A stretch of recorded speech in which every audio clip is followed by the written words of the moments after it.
You know I'm gonna get you, yeah. Whatever it takes to get there. No, I won't drop you. Assalamualaikum warahmatullahi wabarakatuh. Perkenalkan, nama saya Riri Audina Putri.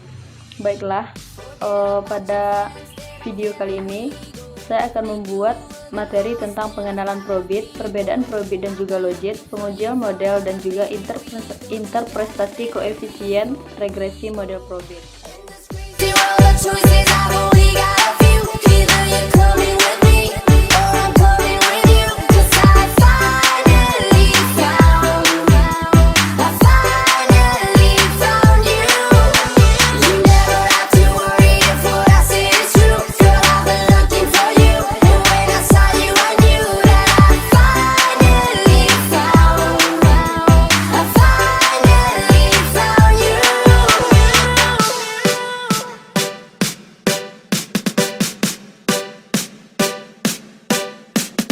Rizkyuba Remix. Probit merupakan sebuah model yang dapat menggambarkan hubungan antara variabel Y atau variabel tak bebas yang bersifat kategorik dengan X atau variabel bebas bersifat kontinu ataupun kategorik. Sama halnya dengan logit, probit juga merupakan bentuk lain dari GLM atau Generalized Linear Model, dengan FY atau Y action sama dengan CDF dari distribusi normal standar. Model probit merupakan model non-linear dengan menggunakan transformasi atau link functionnya adalah inverse normal, link function atau fungsi inverse dari distribusi kumulatif normal. Lalu beta nolnya adalah koefisien regresi saat x1 sama dengan 0. Lalu beta p adalah koefisien regresi yang menghitung perkiraan probabilitas saat y sama dengan 1 atau saat variabel tak bebasnya bernilai sukses. Berikutnya, kita akan membahas mengenai perbedaan probit dan juga logit. Jadi, pada banyak kasus, probit dan juga logit memberikan hasil yang hampir sama. Perbedaannya ada pada estimasi parameter karena probit dan juga logit menggunakan link function yang berbeda.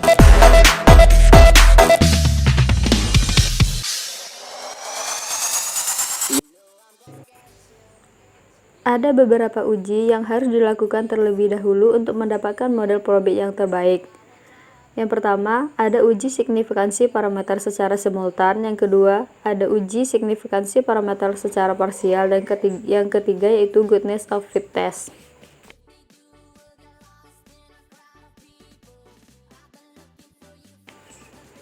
Uji yang pertama yaitu uji signifikansi parameter secara simultan, di mana H0-nya adalah beta 1 sama dengan beta 2 sama dengan beta P sama dengan 0.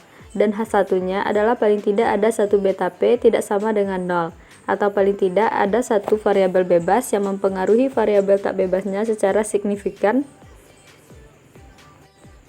Uji statistik yang digunakan adalah likelihood ratio, di mana keputusan tolak H0-nya berada saat G kuadratnya lebih besar pada C square kuadrat atau ketika P value-nya kurang dari alfa yang telah kita tentukan. Yang kedua yaitu uji signifikansi parameter secara parsial. H0-nya beta P sama dengan 0, H1-nya beta P3 sama dengan 0. Kita menginginkan untuk menolak H0 dan menyatakan bahwa variabel bebas ke P dapat mempengaruhi variabel tak bebasnya secara signifikan.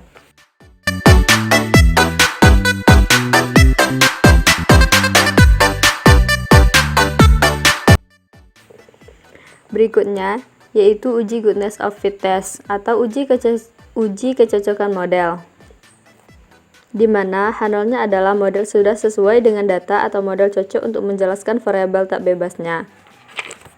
Lalu H1-nya adalah model tidak sesuai atau model tidak cocok dengan data.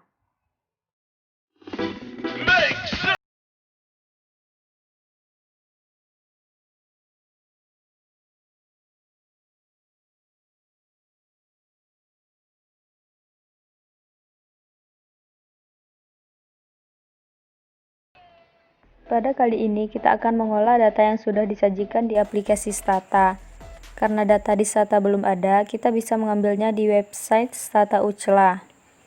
Yang pertama, kita mengcopy terlebih dahulu data tersebut. dan dimasukkan pada aplikasi Stata, lalu tekan Enter. Berikutnya, kita akan mengambil data yang sudah disajikan di aplikasi Stata. Karena data di Stata belum ada, kita bisa mengambilnya di website Stata Ucla. Yang pertama, kita mengcopy terlebih dahulu data tersebut dan dimasukkan pada aplikasi Stata, lalu tekan Enter.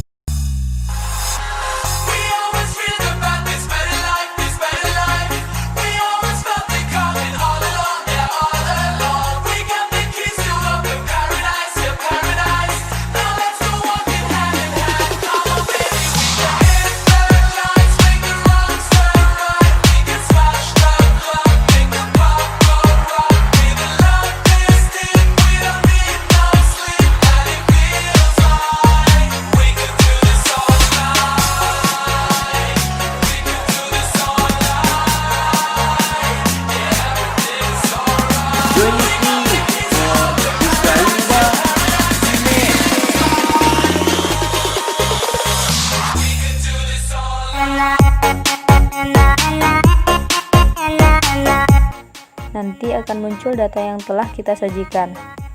Di dalam data tersebut ada admit, GRE, GPA, dan rank, di mana untuk variabel Y diletakkan di dalam kolom admit, X1-nya di GRE, dan X2 GPA, dan X3 di rank.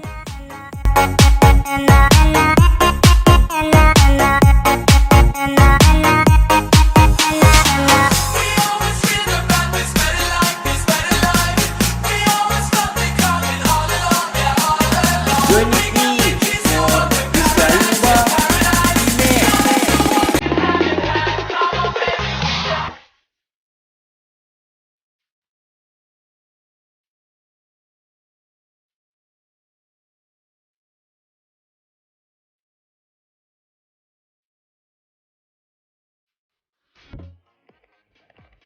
Selanjutnya, kita akan mencoba meregres data probit di dalam aplikasi Stata tersebut.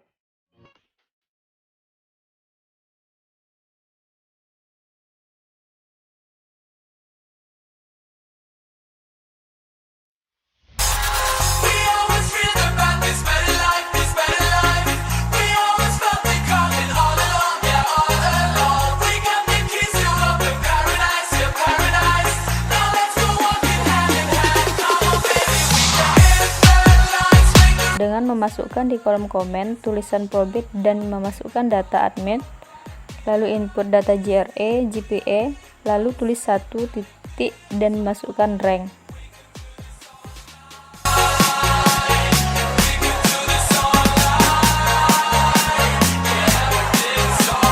Join with me for Rizkayuba. Lalu tekan enter dan akan keluar data regres probit.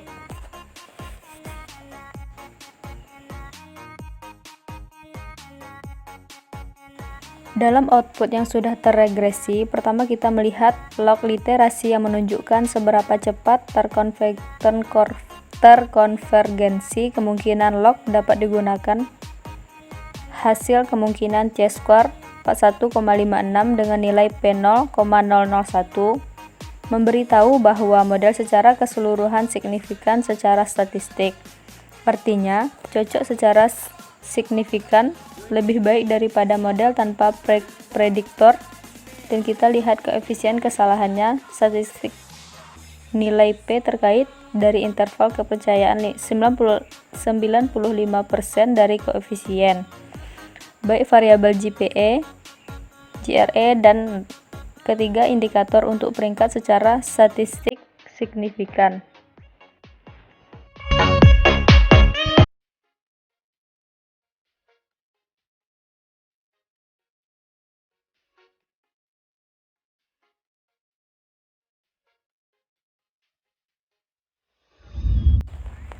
Koefisien regresi probit memberikan perubahan dalam skor Z atau indeks perubahan untuk 1 unit perubahan dalam prediktor. Untuk peningkatan 1 unit GRE, skor Z meningkat sebesar 0,001 untuk setiap peningkatan 1 unit dalam GPA. Z-score meningkat sebesar 0,478. Variabel indikator untuk peningkat memiliki interpretasi yang sedikit berbeda. Misalnya, dalam menghadiri lembaga sarjana peningkat 2 versus lembaga dengan peningkat 1 akan mengurangi skor Z sebesar 0,451.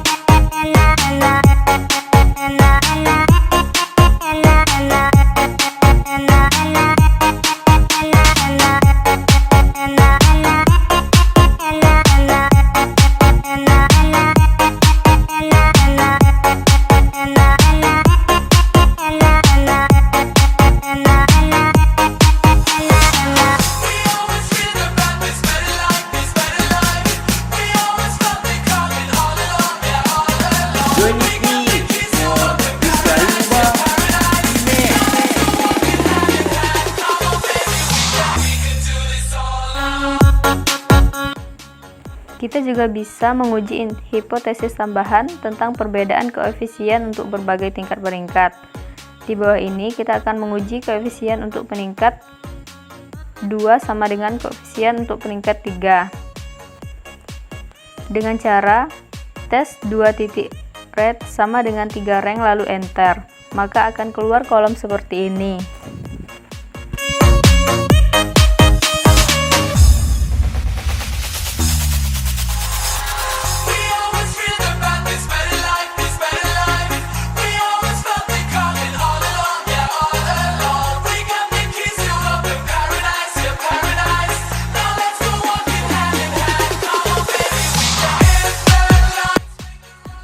Kita juga bisa menggunakan probabilitas yang diprediksi untuk membantu memahami model.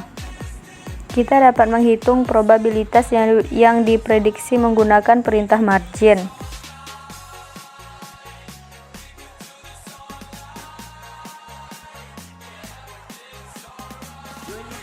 Dengan cara menuliskan di kolom komen margin, kita memasukkan variabel rank, koma, lalu tulis admits